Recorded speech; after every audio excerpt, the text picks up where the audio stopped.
นอีกแล้วโดนอีกแล้วโดนอีกแล้วชุ่มแห้งยังไงทุกคนนี่ออกมากัดลูกปลา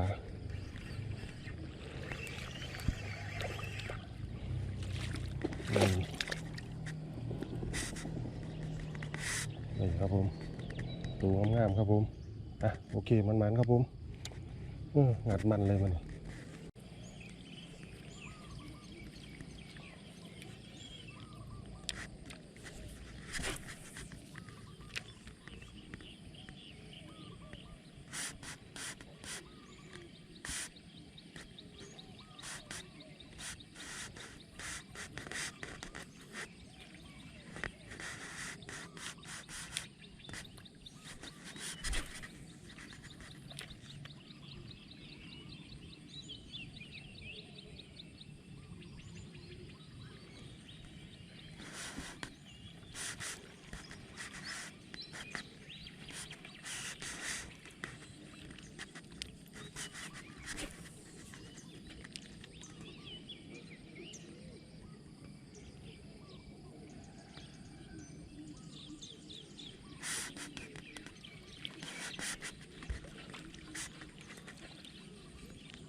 โด